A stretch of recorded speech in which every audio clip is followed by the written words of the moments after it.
क्या आप जानते हैं कि हर घंटे एक छात्र आत्महत्या करता है? यह आंकड़ा किसी फिल्म की कहानी नहीं बल्कि नेशनल क्राइम रिकॉर्ड्स ब्यूरो यानी एनसीआरबी की रिपोर्ट खुद बता रही है। पिछले साल भारत में 13,000 से ज्यादा छात्रों ने आत्महत्या की। इसका मतलब हर दिन 35 जिंदगियां खत्म हो जाती हैं। लेकिन ये सिर्फ आंकड़े ही नहीं है, बल्कि ये टूटे हुए सपने हैं, बिखरे परिवार और एक खोई हुई पीढ़ी की कहानी है। आखिरकार इस मॉडर्न जमाने में क्यों हमारे स्कूल्स और कोचिंग सेंटर्स युद्ध के मैदान बन गए? क्यों लाखों सपने अधूरे रह जा रहे हैं और ये सारी सजाई हुई सपने जब साथ छोड़ देती हैं, तब यही स्टूडेंट आखिरकार क्यों अपने जिंदगी के साथ इतना बड़ा कदम उठाने को मजबूर हो रहे हैं? राजस्थान के कोटा में कुछ ही घंटों के अंदर 2 छात्रों की खुदकुशी से फिर मतलब ये अगर यही स्थिति रहेगी तो कोटा के अंदर मतलब बहुत आगे का जो समय है। लेकिन बात यही तक नहीं है, जो सबसे बड़ी समस्या निकल कर आ रही है, आखिरकार हर साल सुसाइड केस के आंकड़े ये कम होने की बजाय बढ़ते क्यों जा रहे हैं? और ये आंकड़े सिर्फ एक नंबर नहीं है, ये वह चेहरे हैं जो हम कभी देखने के नसीब में नहीं हुए हैं। हमने कभी सोचा ऐसा क्यों हो रहा है और ये फिगर्स के आंकड़े बढ़ते क्यों जा रहे हैं? या हमें कभी स्कूल और कॉलेजेस में यह सिखाया ही नहीं गया कि असफलता भी जिंदगी का एक हिस्सा है?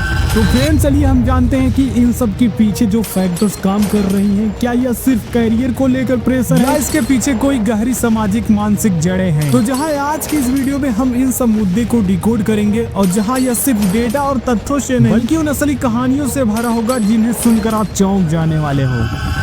तो फ्रेंड्स, चलिए हम जानते हैं कि इन सब के पीछे जो फैक्टर्स काम कर रही हैं, क्या यह सिर्फ कैरियर को लेकर प्रेशर है या कुछ और? तो बता दो, जब भी सुसाइड जैसी केस हमारे समाज के सामने आते हैं तो हम केवल उसको पढ़ाई के दबाव तक ही सीमित समझते हैं। लेकिन सच यह है कि इसके पीछे कई लेयर्स काम करती हैं जिन्हें हम थोड़ा डेप्थ में जाकर समझते हैं।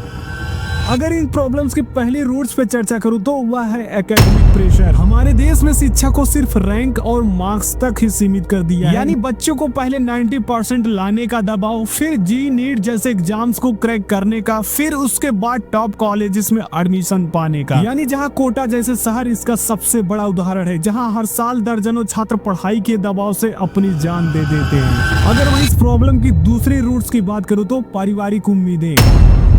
माता पिता अपने बच्चों से अक्सर अपनी अधूरी इच्छाओं को पूरा करने की उम्मीद रखते हैं। बच्चे के लिए डॉक्टर, इंजीनियर या आईएएस बनने के सपने देखे जाते हैं, भले ही बच्चा इनसे खुश न हो। सच्चाई तो यह है कि कुछ माता पिता अपने बच्चों के हॉबीज और टैलेंट्स को महत्व ही नहीं देते। यानी अगर कोई बच्चा म्यूजिक, स्पोर्ट्स और आर्ट में कुछ करना चाहता हो तो उसे सिरफिरा यानी क्रेजी ड्रीम कहकर नजरअंदाज कर दिया जाता है।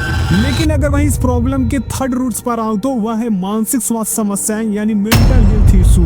हमारे समाज में मानसिक स्वास्थ्य को लेकर तो जागरूकता की कमी है। बच्चे अपनी समस्याओं को लेकर चुप रहते हैं क्योंकि वे डरते हैं कि उन्हें कमजोर समझा जाएगा।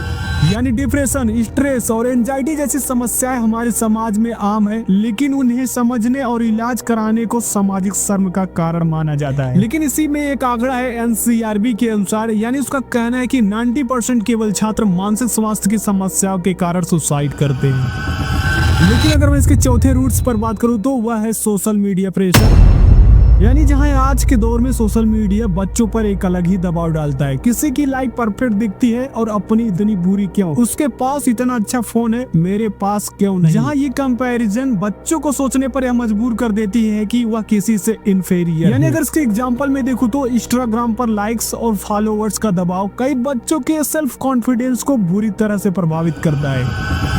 लेकिन अगर मैं इसके 5वें रूट्स पर बात करूं तो वह है डिस्क्रिमिनेशन एंड सोसाइटी प्रेशर। यानी कॉलेज और स्कूलों में जाति, वर्ग और लैंगिक भेदभाव भी छात्रों के मेंटल हेल्थ को प्रभावित करता है। यानी एक रिपोर्ट में बताया गया कि आईआईटी बॉम्बे के एक दलित छात्र ने जाति भेदभाव के कारण आत्महत्या की, जहां यह घटना दिखाती है कि हमारी सोशल स्ट्रक्चर भी कितनी जहरीली हो सकती है।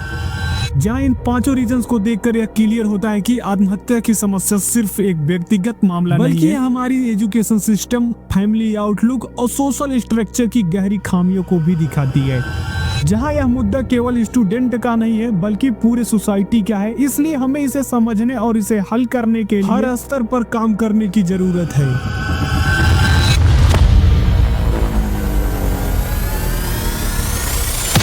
लेकिन फ्रेंड्स अगर इसके कुछ आंकड़े और रिपोर्ट्स पर बात करूं तो जो हमें कुछ सॉलिड फैक्ट्स देती है। यानी पिछले साल एनसीआरबी की रिपोर्ट्स ने इस सुसाइड केस के 4 मेजर रीजंस बताए थे। एनसीआरबी की रिपोर्ट्स ने जो यह रीजंस बताए थे उन्होंने खुद इसको क्लासिफिकेशन परसेंटेज में करके दिए थे। यानी इस रिपोर्ट्स में जो पहली चीजें थी वह पढ़ाई में असफलता, यानी उनका कहना था कि पढ़ाई में असफलता के बाद जो सुसाइड केस होते हैं वह लगभग 24% के आसपास। और इस रिपोर्ट्स में जो दूसरा नंबर रखा गया वह फैमिली इश्यूज को रखा गया है। पारिवारिक झगड़े से सुसाइड होने वाली केसेस को इन्होंने 21% तक रखा है। लेकिन तीसरे नंबर पर इन्होंने मेंटल हेल्थ इश्यूज यानी मानसिक स्वास्थ्य समस्याओं को रखा है, जहां इसमें इन्होंने 19% का दावा किया। जबकि इसके वही चौथे रूल्स पर बात करूं तो ये बताए हैं कि love affairs and social pressure, और जहां इस चौथे केसेस पे उन्होंने 12% का दावा किया है। यानी इनमें जो सबसे ज्यादा मामले दिखाए गए हैं वह महाराष्ट्र, तमिलनाडु, कर्नाटक और मध्य प्रदेश में रिपोर्ट किए गए हैं। यानी जहां ये तो क्लियर होता है कि ये सब आंकड़े हमें सोचने पर मजबूर कर देती है कि आखिरकार ये समस्याएं कितनी बड़ी है।